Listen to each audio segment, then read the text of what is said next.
Dès l'enfance, j'ai suivi mes parents dans leur croyance au Seigneur. Ensuite, je suis devenue enseignante et j'ai donné des cours d'instruction chrétienne et morale. Aujourd'hui, j'enseigne dans une école secondaire privée, dans le nord de Sumatra. Un soir, en mars 2020, je suis allée sur YouTube afin de trouver des exemples de sermons pour mes étudiants. J'en ai regardé des dizaines, jusque tard dans la nuit. Mais ils étaient tous anciens, stéréotypés et n'offraient aucune lumière. Je me suis ennuyée en les regardant. Et puis, j'ai vu un film chrétien. Quelle voix magnifique, qui a immédiatement retenu mon attention. Dans cette vidéo, j'ai vu des paroles de Dieu Tout-Puissant et entendu un échange sur le retour du Seigneur, ce dont je n'avais jamais entendu parler. J'avais déjà regardé des films chrétiens, mais aucun ne m'avait autant bouleversée que celui-là. Ensuite, j'ai vu un autre film intitulé « Le nom de Dieu a changé », qui m'a intriguée.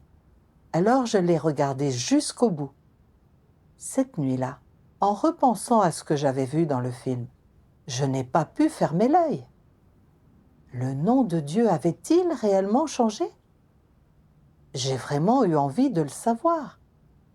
S'agissait-il d'une simple histoire? Le film affirmait que Dieu était revenu. Mais était-ce vrai? Les paroles que ces gens lisaient, étaient-elles vraiment les paroles de Dieu? Si Dieu était revenu et que son nom avait changé, il aurait été affreux de manquer ça, n'est-ce pas? J'avais hâte de trouver des réponses à mes questions. Plus tard, du fait de la pandémie, j'ai dû travailler de chez moi. Et j'ai donc eu beaucoup de temps pour regarder ces films sur Internet. J'étais ravie parce que je n'avais jamais vu de film chrétien aussi bon auparavant. J'ai partagé ces films sur ma page Facebook pour que d'autres puissent également les voir. Beaucoup de gens ont dit qu'ils les aimaient. Mais certains commentaires attaquaient aussi l'Église de Dieu Tout-Puissant. Et un pasteur m'a même conseillé de ne rien poster sur l'Église de Dieu Tout-Puissant. Au début, je ne savais pas que tous ces films émanaient de l'Église de Dieu Tout-Puissant. Je ne l'ai compris que lorsque le pasteur me l'a dit. Par curiosité, j'ai fait une recherche au sujet de l'Église de Dieu Tout-Puissant et j'ai trouvé un site appelé « L'Évangile de la descente du règne ». J'ai commencé à lire le contenu du site et j'ai vu ces paroles de Dieu Tout-Puissant. Dieu Tout-Puissant dit : dans le royaume, les innombrables choses de la création commencent à revivre et retrouver leur force vitale. En raison des changements de l'état de la terre, les frontières entre une terre et une autre commencent également à se déplacer. J'ai prophétisé que lorsque la terre sera divisée de la terre et que la terre s'unira avec la terre, ce sera le temps où je mettrai en pièces toutes les nations. À ce moment-là, je renouvellerai toute la création et la répartition de l'univers tout entier, mettant ainsi l'univers en ordre, transformant son ancien état en un nouveau. Tel est mon plan et telles sont mes œuvres. Quand les nations et les peuples du monde retourneront devant mon trône, je prendrai alors toute l'abondance du ciel et je la conférerai au monde des hommes, afin que, grâce à moi, ce monde déborde d'une abondance incomparable. Mais tant que le vieux monde continuera d'exister, je répandrai ma fureur sur ces nations, promulguerai ouvertement mes décrets administratifs dans tout l'univers et imposerai un châtiment à quiconque les violera. Quand je tourne mon visage vers l'univers pour parler, toute l'humanité entend ma voix et voit alors toutes les œuvres que j'ai réalisées dans l'univers. Ceux qui s'opposent à ma volonté, c'est-à-dire ceux qui s'opposent à moi par les actes de l'homme, tomberont sous mon châtiment. Je prendrai la multitude d'étoiles dans les cieux et les renouvellerai, et grâce à moi, le soleil et la lune seront renouvelés. Les cieux ne seront plus comme ils étaient, et la myriade de choses sur la terre sera renouvelée. Tout deviendra complet par mes paroles. Les nombreuses nations de l'univers seront réparties de nouveau et remplacées par mon royaume, de sorte que les nations sur la terre disparaîtront à jamais et que toutes deviendront un royaume qui me vénère. Toutes les nations de la terre seront détruites et cesseront d'exister. Parmi les êtres humains dans l'univers, tous ceux qui appartiennent au diable seront exterminés, et tous ceux qui adorent Satan seront ravagés par mon feu ardent. C'est-à-dire, à l'exception de ceux qui sont maintenant dans le courant, tout sera réduit en cendres. Quand je châtierai les nombreux peuples, ceux du monde religieux reviendront, à divers degrés, à mon royaume, conquis par mes œuvres, parce qu'ils auront vu l'avènement du Saint monter sur une nuée blanche. Tous les hommes seront séparés suivant leur propre espèce, et recevront des châtiments proportionnels à leurs actes. Tous ceux qui se sont dressés contre moi périront. Quant à ceux dont les actions sur terre ne m'ont pas impliqué, à cause de la manière dont ils se sont acquittés, ils continueront d'exister sur la terre sous la gouvernance de mes fils et de mon peuple. Je me révélerai à la myriade de peuples et à la myriade de nations, et de ma propre voix, je retentirai sur la terre, proclamant l'accomplissement de ma grande œuvre, afin que tous les hommes puissent la voir de leurs propres yeux. » Ces paroles m'ont ébranlé, et j'ai senti mon cœur frémir. Leur autorité m'a fait un choc. Leur majesté ne tolérait aucune offense. J'ai pensé que ces paroles avaient autorité et puissance, qu'aucun humain ne pouvait les prononcer, et qu'elles devaient donc provenir de Dieu. J'étais incapable de mettre des mots sur ce que je ressentais. En même temps, j'étais un peu désorientée. Je me suis dit, ces films montrent tous des acteurs chinois. Ont-ils été réalisés par des Chinois? La Chine est dirigée par un parti athée et d'ordinaire, les Chinois font brûler de l'encens et vénèrent Bouddha et des idoles. Le Seigneur peut-il revenir en Chine? Ces paroles sont-elles vraiment celles de Dieu? J'étais vraiment perdue. Mais plus ça allait, plus j'avais envie de comprendre ce qui se passait. Donc, grâce aux coordonnées indiquées sur le site web, je suis entrée en contact avec une sœur. Celle-ci m'a demandé si j'aimerais assister à une réunion. J'ai dit que je voulais en savoir plus sur la parole et la vérité de Dieu Tout-Puissant. Alors, elle m'a aidée à rejoindre un groupe de réunion en ligne.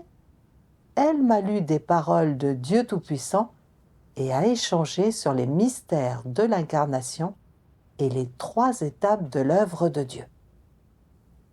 J'ai écouté avec soin son échange et trouvé des réponses à mes questions. Et j'ai aussi appris une formidable nouvelle. Que le Seigneur était vraiment revenu et qu'il était venu dans la chair incarnée. J'ai été très enthousiaste. Mais peu après, j'ai de nouveau été perturbée et entravée par un pasteur religieux. Un pasteur m'a envoyé des messages sur Facebook attaquant l'Église de Dieu Tout-Puissant. Il disait « L'Église de Dieu Tout-Puissant est une hérésie. Elle affirme que les paroles de Dieu Tout-Puissant sont les paroles de Dieu. Mais ces paroles ne sont pas dans la Bible. En tant que chrétienne, tu dois savoir qu'il n'y a aucune parole de Dieu en dehors de la Bible. Fuis cette église tout de suite. » D'autres frères et sœurs du groupe ont également reçu des messages de ce pasteur. Des gens avec lesquels j'avais entretenu de bonnes relations auparavant ont quitté le groupe après avoir écouté le pasteur. Et ils m'ont conseillé d'en faire de même. En fait, au début, cela m'a désorientée. J'ai pensé, c'est un pasteur, il connaît mieux la Bible que moi. Ce qu'il dit est peut-être vrai. J'ai donc voulu savoir si l'Église de Dieu Tout-Puissant était hérétique ou non. Je n'ai pas cru d'emblée ce que disait le pasteur, parce que j'avais lu des paroles de Dieu Tout-Puissant et pensé que ces paroles étaient bien la vérité. Elles avaient de l'autorité et semblaient être la voix de Dieu. Mais elles étaient de fait au-delà de la Bible. Alors, qu'en était-il vraiment? J'ai cherché avec sœur Elsa de l'Église de Dieu Tout-Puissant qui m'a envoyé un verset de la Bible.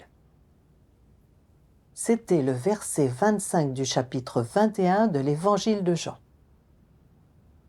Jésus a fait encore beaucoup d'autres choses. Si on les écrivait en détail, je ne pense pas que le monde même pût contenir les livres qu'on écrirait. Sœur Elsa a échangé avec moi en disant « Grâce à ce verset, on peut voir que les paroles et actes du Seigneur Jésus ne sont pas tous consignés dans la Bible. » À l'époque, l'apôtre Jean était avec le Seigneur Jésus et il a entendu bien plus de paroles du Seigneur Jésus qu'il n'y en a dans la Bible. Maintenant, réfléchissons à tout ça. Quand le Seigneur Jésus œuvrait, il a prêché des sermons pendant au moins 3 ans. S'il a parlé pendant 1 heure chaque jour, combien de paroles a-t-il prononcées en 3 ans? Bien plus qu'on ne peut compter.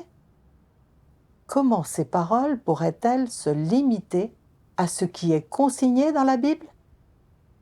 En fait, les paroles de Dieu qui se trouvent dans la Bible sont très limitées.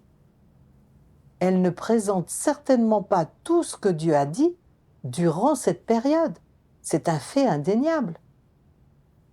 Le pasteur avait dit « Il n'y a aucune parole de Dieu en dehors de la Bible ». Sur quoi se basait-il pour dire ça? En l'entendant, j'avais pensé « Eh bien, ce que le pasteur a dit ne correspond pas à la réalité. Il se trompe. » J'avais lu la Bible, mais je n'avais jamais prêté attention à ce verset dans l'Évangile de Jean. Ce n'est qu'alors que j'ai compris que ce verset nous disait déjà que toutes les paroles de Dieu ne se trouvent pas dans la Bible. Sœur Elsa m'a ensuite envoyé d'autres versets de la Bible.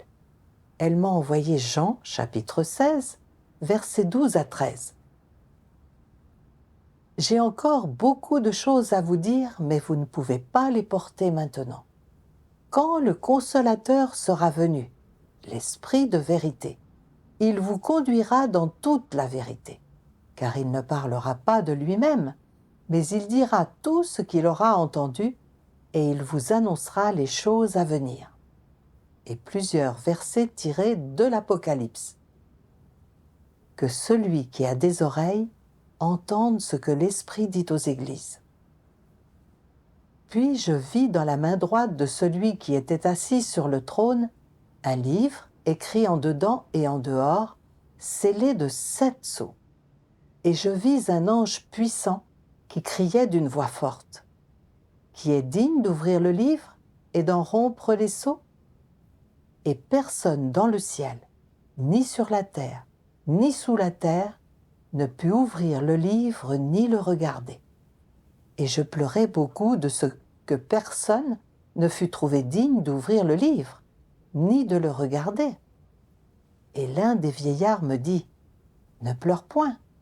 Voici, le lion de la tribu de Juda, le rejeton de David, a vaincu pour ouvrir le livre et ses 7 sceaux. »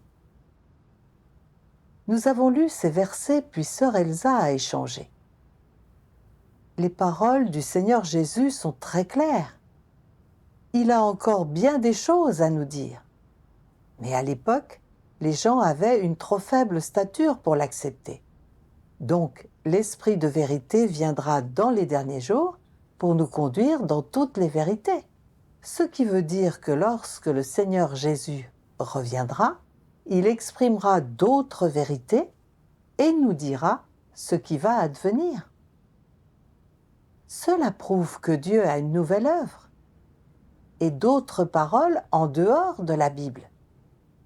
Alors, comment les gens peuvent-ils dire « toutes les paroles de Dieu sont dans la Bible » et en dehors de la Bible, il n'y a aucune parole ou œuvre de Dieu? N'est-ce pas là renier la parole de Dieu? Après cet échange, j'ai compris que le pasteur avait tort de réduire les paroles et l'œuvre de Dieu à la Bible, et que Dieu prononcera d'autres paroles dans les derniers jours, bien plus qu'il n'en est consigné dans la Bible. L'Apocalypse mentionne que personne ne peut ouvrir ou lire le rouleau scellé. Il est donc clair que le rouleau n'est pas la Bible, puisque nous lisons la Bible tous les jours. Quand le Seigneur Jésus reviendra, il ouvrira le rouleau et nous dira ce qu'il contient. Ainsi, j'ai compris que Dieu prononcera des nouvelles paroles au-delà de la Bible. Puis nous avons lu ces paroles de Dieu Tout-Puissant. Dieu Tout-Puissant dit : « Ce qui est rapporté dans la Bible est limité et ne peut pas représenter toute l'œuvre de Dieu. Les 4 évangiles ont moins d'une centaine de chapitres au total, qui racontent un nombre limité d'événements, tels que Jésus maudissant le figuier, Pierre reniant Jésus 3 fois, Jésus apparaissant aux disciples après sa crucifixion et sa résurrection, l'enseignement sur le jeûne, la prière, le divorce, la naissance et la généalogie de Jésus, le choix des disciples par Jésus, etc. Cependant, les hommes les valorisent comme des trésors, les comparant même avec l'œuvre d'aujourd'hui. Ils croient même que toute l'œuvre que Jésus a accomplie dans sa vie n'atteignait qu'une certaine quantité, comme si Dieu n'était capable de faire que cela et rien de plus. N'est-ce pas absurde? En ce temps-là, Jésus a seulement enseigné à ses disciples par une série de prédications pendant l'ère de la grâce, sur des sujets tels que les suivants: la manière de pratiquer, de se rassembler, de supplier dans la prière, de traiter les autres, etc.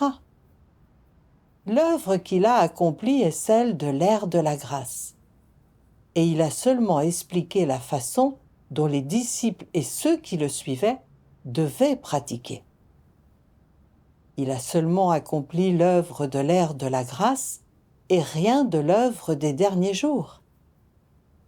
Quand l'Éternel a établi la loi de l'Ancien Testament à l'ère de la loi, pourquoi n'a-t-il pas fait l'œuvre de l'ère de la grâce à ce moment-là?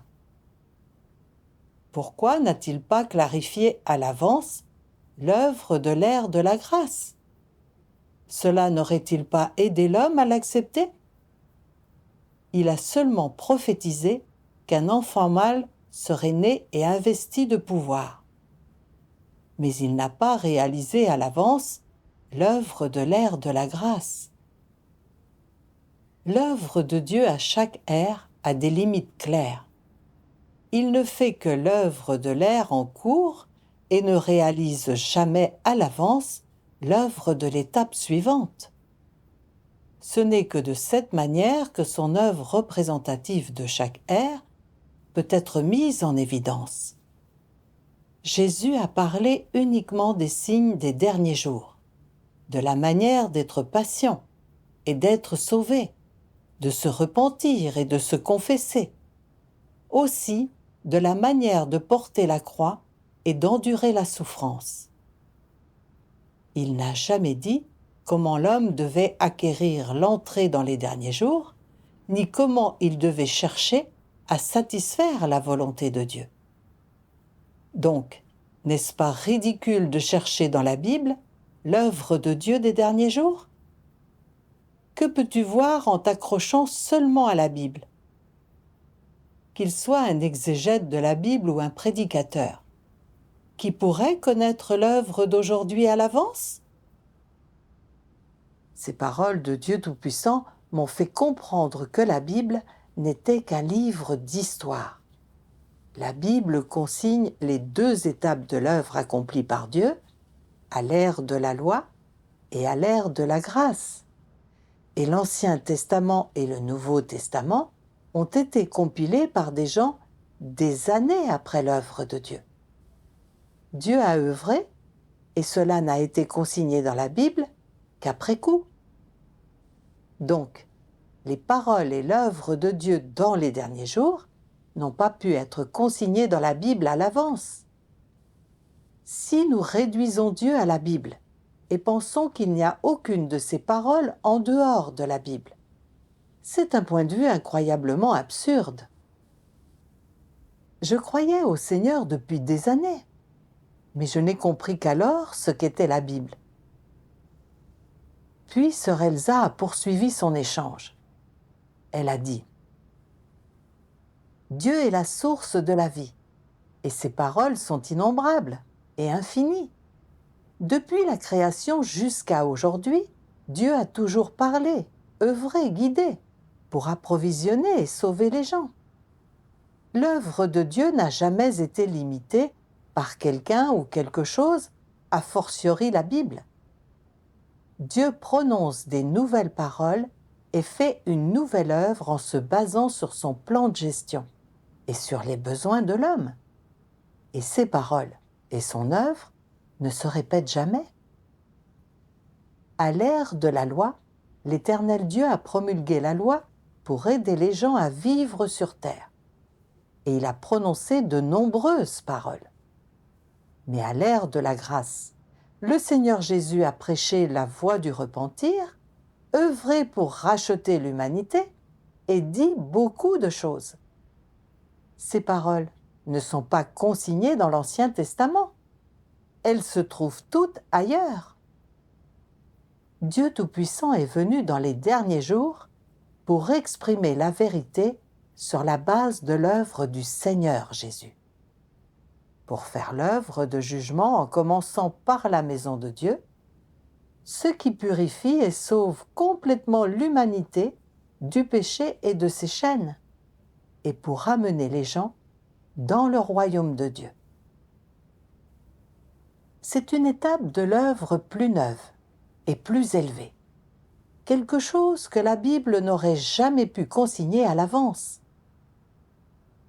Si nous utilisons aveuglément la Bible pour évaluer et délimiter l'œuvre de Dieu, alors nous devenons des gens qui résistent à Dieu, comme les pharisiens qui résistaient au Seigneur Jésus. Ils s'accrochaient obstinément aux Écritures. Follement, ils condamnaient le Seigneur Jésus et lui résistaient, à cause de ses paroles et de son œuvre au-delà de l'Ancien Testament. Et ils ont finalement cloué le Seigneur Jésus sur la croix. Quelle tragédie! Puis, nous avons lu ces 2 autres passages de la parole de Dieu. Dieu Tout-Puissant dit : Les pharisiens juifs ont utilisé la loi de Moïse pour condamner Jésus. Ils n'ont pas cherché la compatibilité avec le Jésus de l'époque, mais ils ont consciemment suivi la loi à la lettre, au point de finalement crucifier l'innocent Jésus, l'ayant accusé de ne pas suivre la loi de l'Ancien Testament et de ne pas être le Messie. Quelle était leur essence ? N'était-ce pas qu'ils n'ont pas cherché la voie de la compatibilité avec la vérité ? Ils étaient obsédés par chacune des paroles des Écritures, ne prêtant aucune attention à ma volonté, ni aux étapes et méthodes de mon œuvre. Ce n'étaient pas des gens qui cherchaient la vérité, mais des gens qui s'accrochaient aux mots avec rigidité. Ce n'étaient pas des gens qui croyaient en Dieu, mais des gens qui croyaient en la Bible. En somme, ils étaient les chiens de garde de la Bible. Afin de protéger les intérêts de la Bible, de défendre sa dignité et de protéger sa réputation, ils sont allés jusqu'à clouer le miséricordieux Jésus sur la croix. Ils l'ont fait simplement pour défendre la Bible et maintenir le statut de chacune de ses paroles dans le cœur des gens. Ils ont donc préféré renoncer à leur avenir et au sacrifice d'expiation pour condamner à mort Jésus, qui ne s'était pas conformé à la doctrine des Écritures. N'étaient-ils pas des laquais de chaque parole des Écritures? Après tout, qui est le plus grand, Dieu ou la Bible? Pourquoi l'œuvre de Dieu doit-elle être conforme à la Bible? Serait-il possible que Dieu n'ait pas le droit de dépasser la Bible? Dieu ne peut-il pas déroger à la Bible et accomplir une autre œuvre? Pourquoi Jésus et ses disciples n'ont-ils pas observé le sabbat? S'ils devaient pratiquer à la lumière du sabbat et selon les commandements de l'Ancien Testament, pourquoi Jésus n'a-t-il pas observé le sabbat quand il est venu, mais à la place a lavé des pieds, a couvert des têtes, a rompu le pain et bu le vin? Tout cela n'est-il pas absent des commandements de l'Ancien Testament? Si Jésus honorait l'Ancien Testament, pourquoi a-t-il défié ces doctrines? Tu dois savoir qui est venu en premier, Dieu ou la Bible. Étant le Seigneur du sabbat, ne pourrait-il pas être aussi le Seigneur de la Bible? Sœur Elsa a poursuivi son échange. Les pasteurs et les anciens sont comme les pharisiens qui résistaient au Seigneur Jésus. Ils vénèrent aveuglément la Bible et la traitent comme s'il s'agissait de Dieu. Ils défendent sans cesse le livre, mais ne cherchent jamais les pas de Dieu. Ils n'écoutent jamais pour savoir s'ils entendent la voix de Dieu. Ils voient que les paroles de Dieu et l'œuvre de Dieu Tout-Puissant ne sont pas consignées dans la Bible. Alors, désespérément, ils condamnent, résistent et essaient d'empêcher les gens d'investiguer le vrai chemin. Ne sont-ils pas simplement des pharisiens modernes? Ils ne voient pas que la Bible consigne simplement l'œuvre passée de Dieu, qu'elle est un livre que les croyants doivent lire, mais qu'elle ne peut pas représenter Dieu, ni œuvrer à sa place pour sauver les gens. Si les gens croient en Dieu, mais qu'ils ne suivent que la Bible et les paroles et l'œuvre de Dieu dans le passé, ils ne peuvent pas gagner la vérité et la vie. Le plus important est de suivre de près les pas de Dieu et d'accepter l'œuvre de jugement de Dieu Tout-Puissant pour être libérés du péché. Seulement alors pouvons-nous entrer dans le royaume de Dieu. Toutes ces vérités exprimées par Dieu Tout-Puissant sont les paroles du Saint-Esprit aux églises. Seules ces paroles peuvent complètement purifier et sauver les gens. Et c'est là le seul chemin de la vie éternelle que Dieu accorde aux gens dans les derniers jours. Si nous ne suivons pas de près cette étape de l'œuvre, nous serons abandonnés et bannis par Dieu. Nous tomberons dans le désastre et serons punis. J'ai senti que j'avais beaucoup gagné grâce à l'échange de cette sœur. Ayant compris la Bible de façon objective, je ne me suis plus sentie perturbée. J'ai vu, grâce à cela, que chaque fois que Dieu apparaissait et œuvrait, des dirigeants religieux lui résistaient et lui devenaient hostiles. Dans le but de protéger leurs intérêts, ils fabriquaient toutes sortes de mensonges pour condamner l'œuvre de Dieu et empêcher les gens d'accepter le vrai chemin.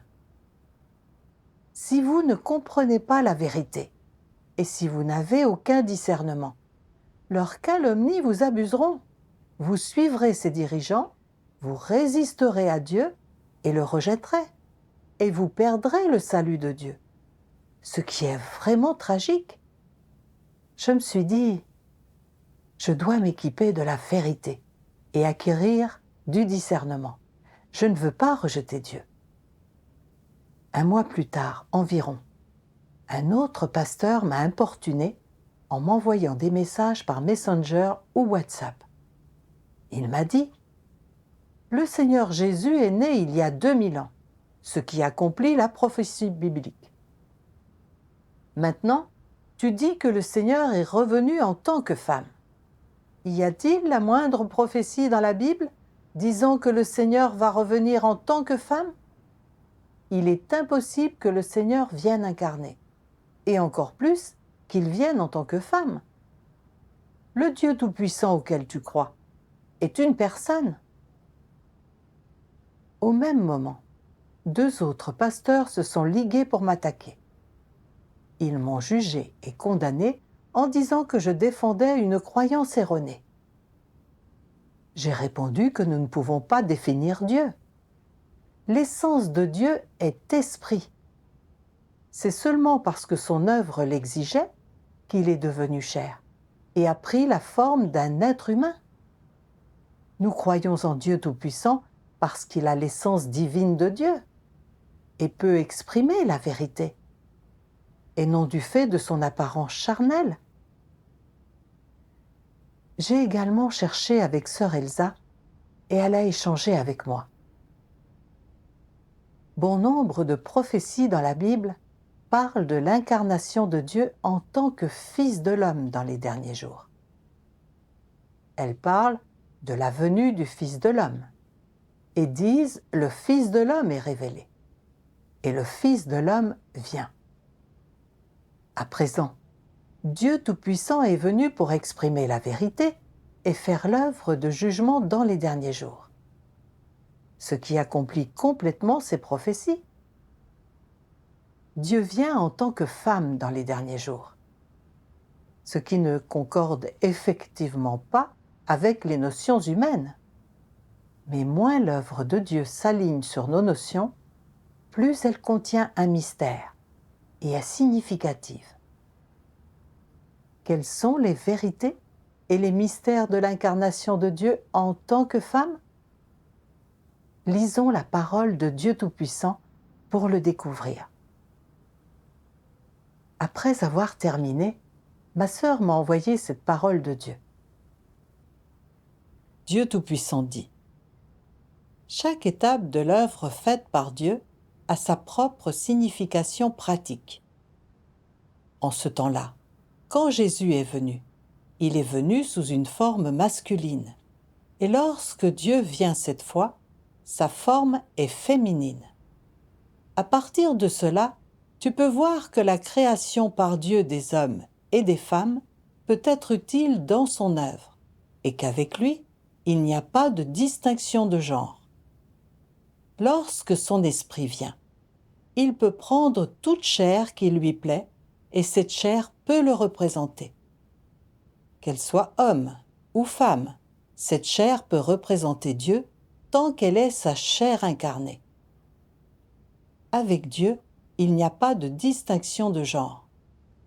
Il réalise son œuvre comme il le désire, et en réalisant son œuvre, il n'est soumis à aucune restriction, mais il est particulièrement libre.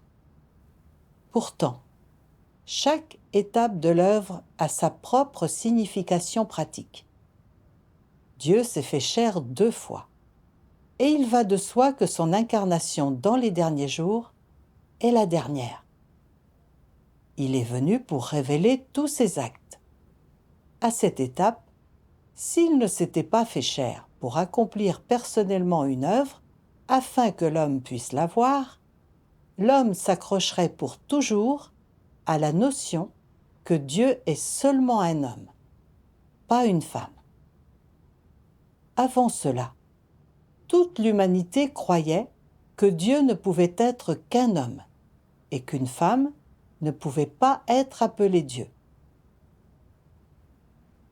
Si Dieu était seulement incarné comme un homme, les gens le définiraient comme un homme, comme le Dieu des hommes, et ne croiraient jamais qu'il est le Dieu des femmes. Alors, les hommes croiraient que Dieu est du même sexe que les hommes, que Dieu est la tête des hommes. Et les femmes alors? Cela est injuste.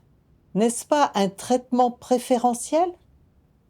Si tel était le cas, alors tous ceux que Dieu a sauvés seraient des hommes, comme lui, et il n'y aurait pas de salut pour les femmes. Quand Dieu a créé l'humanité, il a créé Adam et il a créé Ève. Il n'a pas créé seulement Adam, mais il a créé l'homme et la femme, tous les deux à son image. Dieu n'est pas seulement le Dieu des hommes, il est aussi le Dieu des femmes. Sœur Elsa a poursuivi son échange en disant « Dieu est esprit, mais quand il s'incarne en tant que fils de l'homme, il doit prendre une forme humaine dotée d'un genre. La première fois, Dieu est venu incarner en tant qu'homme, et dans les derniers jours, il devient une femme. Il le fait pour que les gens comprennent mieux Dieu et qu'ils sachent qu'ils ne doivent pas le délimiter. Au début, Dieu a créé les humains à son image, pas seulement l'homme, mais aussi la femme. Par conséquent, le Dieu incarné peut être masculin comme féminin. Si le Dieu incarné est toujours masculin, alors les gens détermineront que Dieu sera toujours masculin. Ils penseront, à tort, que Dieu est le Dieu des hommes, qu'il ne sauve que les hommes, et pas les femmes. N'est-ce pas là mal comprendre Dieu? Aux yeux de Dieu, hommes et femmes sont égaux. Dieu sauve les hommes comme les femmes, car tous deux sont créés par lui. Que Dieu s'incarne en tant qu'homme ou femme, il reste Dieu. L'essence de Dieu ne changera jamais, et il peut encore exprimer la vérité et achever l'œuvre de salut de l'humanité. Nous ne pouvons pas renier l'incarnation, l'apparition et l'œuvre de Dieu simplement parce que Dieu s'incarne en tant que femme. Ensuite, j'ai lu ces paroles de Dieu Tout-Puissant qui ont éclairé mon cœur. Dieu Tout-Puissant dit « Abandonnez vos opinions quant à l'impossible. Plus les gens croient qu'une chose est impossible, plus il y a de chances qu'elle se produise. Parce que la sagesse de Dieu s'élève plus haut que les cieux, que ses pensées sont plus hautes que celles de l'homme, et que son œuvre transcende les limites de la pensée et des notions de l'homme. Plus une chose paraît impossible, plus il y a en elle de vérité à rechercher. Plus une chose est au-delà de l'imagination et des notions de l'homme, plus elle contient la volonté de Dieu. L'apparition de Dieu ne peut correspondre aux notions de l'homme, et encore moins peut-elle advenir à sa demande. Dieu fait ses propres choix et établit ses propres plans quand il accomplit son œuvre. De plus, il a ses propres objectifs et ses propres méthodes. Quelle que soit l'œuvre à accomplir, point n'est besoin pour lui de discuter de son œuvre avec l'homme ou de lui demander son avis, encore moins d'informer tout le monde de son œuvre. Tel est le tempérament de Dieu qui, en outre, devrait être reconnu de tous. Si vous désirez être le témoin de l'apparition de Dieu et suivre ses pas, vous devez d'abord vous éloigner de vos propres notions. Vous ne devez pas exiger de Dieu qu'il fasse ceci ou cela, et encore moins dois-tu le confiner dans tes propres limites et notions. Au lieu de cela, vous devez vous demander comment vous devriez chercher les pas de Dieu. Comment vous devriez accepter son apparition et comment vous devriez vous soumettre à l'œuvre nouvelle de Dieu. Voilà ce que l'homme devrait faire. Puisque l'homme n'est pas et ne possède pas la vérité, il devrait chercher, accepter et obéir. Puis sœur Elsa m'a rappelé ceci. Avec le recul, on voit que, souvent, l'œuvre de Dieu ne se conforme pas aux notions humaines. Si l'on ne cherche pas la vérité, il n'est que trop facile de résister à Dieu. Ainsi, le Seigneur Jésus est venu et il est né dans une mangeoire. Était-ce conforme aux notions humaines? Le Seigneur Jésus venait de Nazareth et n'était pas appelé le Messie. Était-ce conforme aux notions humaines? Le Seigneur Jésus était Dieu, mais il n'est pas entré dans le temple et n'a pas observé le sabbat. Et il a été traqué et cloué sur une croix. Était-ce conforme aux notions humaines? Bien des choses concernant l'apparition et l'œuvre du Seigneur Jésus n'étaient pas conformes aux notions des gens. Pouvons-nous dire pour autant que le Seigneur Jésus n'est pas Dieu? Non, le Seigneur Jésus était l'apparition de Dieu, la venue du Messie. Alors pourquoi tant de gens ne l'ont-ils pas reconnu et l'ont-ils condamné et lui ont-ils résisté? N'est-ce pas parce que les gens évaluent Dieu d'après leurs notions et leur imagination? Les pharisiens ont tous dit que le Seigneur Jésus était un Nazaréen, le fils d'un charpentier et non Dieu. En fin de compte, ils ont crucifié le Seigneur Jésus et ils ont été maudits et punis par Dieu. Aujourd'hui, les pasteurs et les anciens délimitent Dieu en se basant sur leurs notions et leur imagination. Ils renient l'œuvre de Dieu Tout-Puissant et lui résistent. Nous répétons les erreurs des pharisiens et crucifions Dieu de nouveau. Dieu est le Créateur et il œuvre selon son plan sans aucune restriction. Quoi que Dieu fasse, il possède sa sagesse et nous ne pouvons pas employer nos notions et notre imagination pour délimiter là où il doit œuvrer ou de quelle manière il doit apparaître. Notre attitude envers Dieu doit être l'obéissance. Obéir signifie accepter les paroles et l'œuvre de Dieu et comprendre Dieu grâce à ses paroles et son œuvre, au lieu d'utiliser nos notions et notre imagination pour définir et limiter Dieu, et de dire que Dieu ne peut pas faire ceci ou cela, ce qui est complètement irrationnel. Puis sœur Elsa m'a lu ces deux autres passages de la parole de Dieu. Dieu Tout-Puissant dit: si l'homme projette de se renseigner pour déterminer s'il s'agit de la chair de Dieu incarné, alors il doit le confirmer par le tempérament qu'il exprime, ainsi que par ses paroles. Autrement dit, pour confirmer qu'il s'agit de la chair de Dieu incarné ou non, et que c'est le vrai chemin ou non.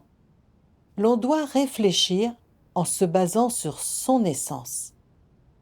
Et ainsi, pour déterminer s'il s'agit ou non de la chair de Dieu incarné, le point essentiel est son essence, son œuvre, ses déclarations, son tempérament et bien d'autres aspects, plutôt que son apparence. Si l'on ne scrute que son apparence, et qu'en conséquence, on oublie son essence, alors cela montre que l'on est aveugle et ignorant. Quand Dieu se fait chair, il descend simplement du ciel dans une chair particulière. C'est son esprit qui descend dans une chair par laquelle il accomplit l'œuvre de l'esprit. C'est l'esprit qui s'exprime dans la chair et c'est l'esprit qui accomplit son œuvre dans la chair. L'œuvre accomplie dans la chair représente pleinement l'esprit et la chair est en vue de l'œuvre. Mais cela ne fait pas de l'image de la chair un substitut de la véritable image de Dieu lui-même. Ce n'est pas le but ni la signification de Dieu fait chair. Il devient chair seulement pour que l'Esprit puisse trouver un endroit qui convienne à son œuvre, pour qu'il puisse au mieux réaliser son œuvre dans la chair, pour que les gens puissent voir ses actes, comprendre son tempérament, entendre ses paroles et découvrir la splendeur de son œuvre. Son nom représente son tempérament. Son œuvre représente son identité. Mais il n'a jamais dit que son apparition dans la chair représentait son image. C'est seulement une notion de l'homme. Elle a ensuite poursuivi son échange. Que l'incarnation de Dieu soit masculine ou féminine n'a aucune importance, et son apparence ne compte pas non plus. L'important est de savoir si ce qu'il dit est la vérité ou non, s'il exprime le tempérament de Dieu et s'il fait l'œuvre de salut de l'humanité. Voilà ce qui est important. Ainsi, si nous allons voir un médecin quand nous sommes malades, l'important est de savoir si ce médecin peut nous soigner, pas de savoir s'il s'agit d'un homme ou d'une femme. Si nous disons que seuls les médecins hommes peuvent traiter les maladies, n'est-ce pas ridicule? Par conséquent, s'il peut exprimer la vérité et faire l'œuvre de salut de l'humanité, alors il est Dieu incarné.